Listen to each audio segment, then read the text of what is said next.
नमस्कार किसान भाई और बहनों, आज मैं पहली बार हिंदी में वीडियो बना रही हूँ क्योंकि हमारा जो वीडियो है वो हमारे सिर्फ महाराष्ट्र में ही नहीं तो पूरे इंडिया में देखा जाता है।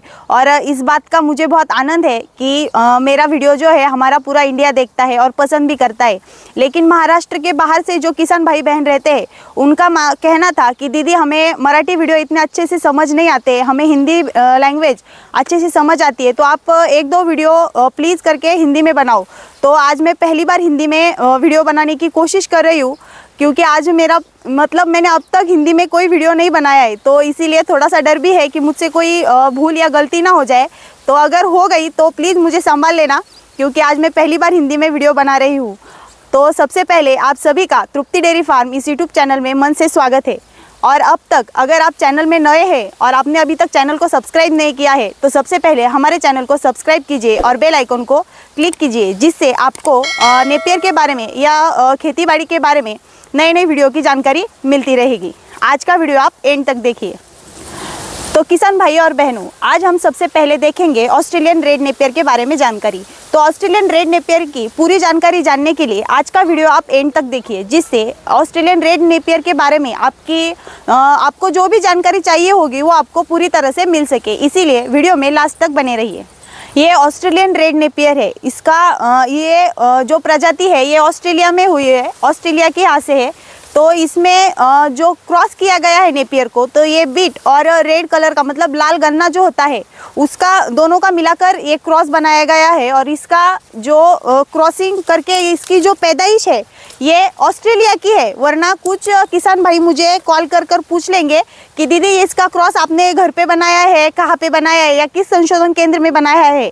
तो ये ऑस्ट्रेलिया की वैरायटी किसान भाइयों, ये आप लोग सबसे पहले समझ लीजिए कि ऑस्ट्रेलिया की वैरायटी है इसीलिए, और ये पूरी लाल कलर की है तो इसीलिए इसका नाम रेड नेपियर है। मतलब इसका जो अंदर की स्टिक है ये भी पूरे रेड कलर यानी लाल कलर में है और इसके जो पत्ते हैं वो भी पूरे लाल कलर के हैं। ये देखिए, ये इसमें हराई बिल्कुल नहीं है। जब ये छोटा रहता है तभी ये ग्रीन कलर यानी हरे कलर का रहता है और जैसे जैसे ये बढ़ता जाता है, जैसी जैसी इसकी हाइट बढ़ती जाती है ये पूरा का पूरा लाल हो जाता है। तो ये फुल रेड नेपियर के नाम से भी जाना जाता है। और इसमें गन्ने का क्रॉस होने के कारण गन्ने के मात्रे में जो गन्ना एकदम मीठा रहता है, मतलब 100% तक वो मीठा रहता है, तो उसके मुकाबले उसका 12% मतलब 12% उसका 12% इसमें शुगर है। तो इसमें शुगर 12% होने के कारण ये मीठा है और इसीलिए हमारे पशु जो है वो इसे बड़े चाव से खाते हैं। और उसी के साथ साथ इसमें जो प्रोटीन की मात्रा है वो लगभग 15 से 18% तक है। और इसी के कारण जब हम इन्हें पशुओं को देना चालू करते हैं चारा, तो उनके दूध में जो बढ़ोतरी हमें दिखाई देती है तुरंत ही, एक 3-4 दिन में हमें उसमें दूध की बढ़ोतरी दिखाई देती है। दूध की बढ़ोतरी के साथ साथ ही दूध की हमारी जो फैट डिग्री SNF रहता है उसमें भी हमें अच्छी तरह से तरक्की होते हुए यानी बढ़ोतरी होते हुए दिखाई देती है। जब हम इसे जितनी इसमें पौष्टिकता है, जितने इसमें अच्छे गुण है उसी तरह से इसमें एक अवगुण भी है, जो कि इसमें छोटी छोटी जो कूस होती है, लव होती है, वो होती है, हिंदी में उसे हम रू भी बोल सकते हैं। ये बाकी मौसम में तो हमें इतनी ज़्यादा प्रमाण में देखने को नहीं मिलेगी, लेकिन जब गर्मियों का मौसम आएगा तो ये बहुत ज़्यादा प्रमाण में इसमें आ जाती है और वो हमें चुभती भी है। लेकिन जब हम इसे पशुओं को देते हैं तो इसकी रूह जो है इससे हमारे पशुओं को कोई दिक्कत नहीं है, सिर्फ ये इंसानों को चुभती है। किसान भाई और बहनों, अभी आपको ये सवाल खा रहा होगा कि ऑस्ट्रेलियन रेड नेपियर का बीज आता है या स्टिक आती है। तो ऑस्ट्रेलियन रेड नेपियर की स्टिक आती है। ये देखिए यहाँ पर ये जो स्टिक है तो इसकी सिंगल कटिंग स्टिक आती है इस तरह से, इतनी एक इंच की इतनी बड़ी एक इंच की हमारी स्टिक होती है। तो इस स्टिक की अब हम बुआई कैसे करेंगे तो इस बारे में अब मैं आपको जानकारी देने वाली हूँ।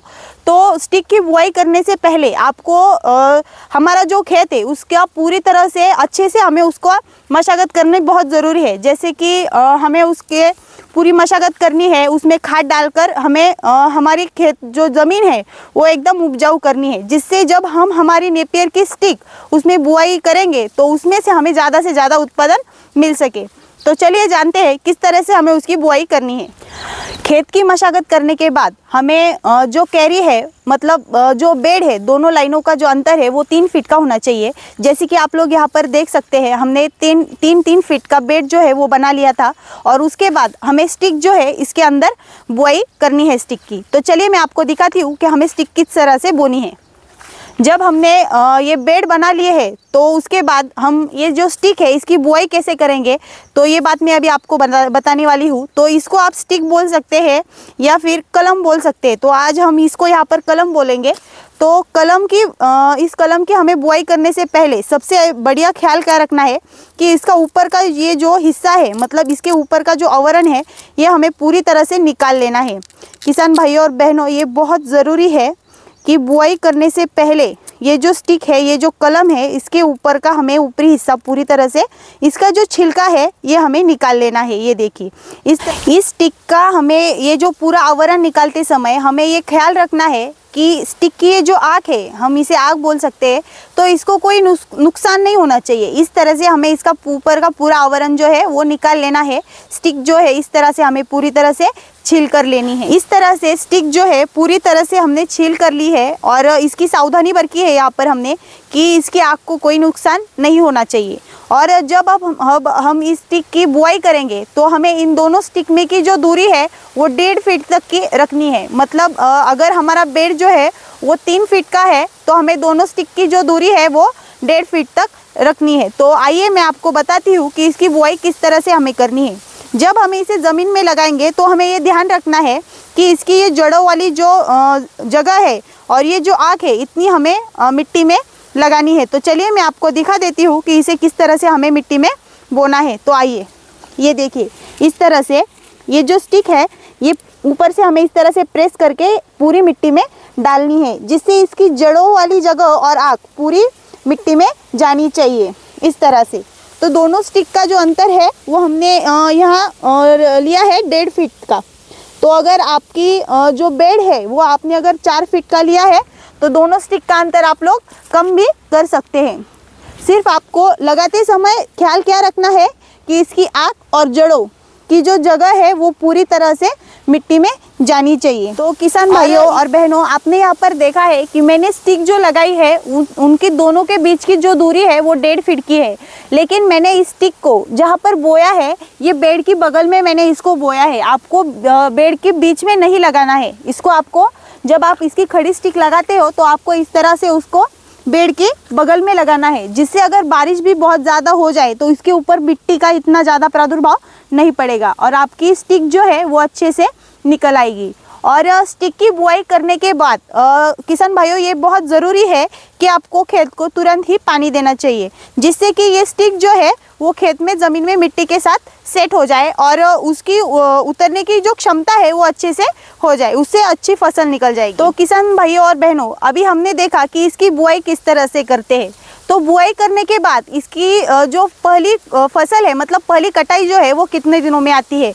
तो इसकी पहली कटाई जो है वो हमारे ज़मीन के ऊपर, हमारे खेत के ऊपर भी रहती है कि हमारा खेत कैसा है, हमने खेत की मशागत किस तरह से की है, उसे खाद कैसा दिया है। तो इसकी पहली कटाई जो है वो लगभग 3.5 या 4 महीने में आ जाती है। और बाद में की जो कटाई है, मतलब सेकंड कटिंग के बाद की जो कटाई है वो 2 या 2.25 महीने में आ जाती है। एक बार बुआई करने के बाद ऑस्ट्रेलियन रेड नेपियर कम से कम 8-10 साल तक चलता रहता है। आपको सिर्फ 8-10 साल उसकी अच्छे से कटाई करनी है और अच्छे से उसका ख्याल रखना है। नेपियर को 8 से 10 साल तक चलाने के लिए हमें रासायनिक खाद को कम से कम मात्रा में इसमें डालना चाहिए और ज़्यादा से ज़्यादा ऑर्गेनिक जो खाद होती है उस पर हमें ज़्यादा ध्यान देना चाहिए, जिससे नेपियर की लाइफ जो है वो ज़्यादा से ज़्यादा बढ़ सके, 8 से 10 साल तक वो आराम से चल सके।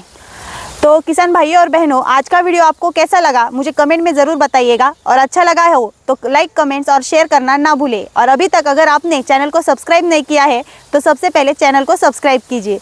धन्यवाद।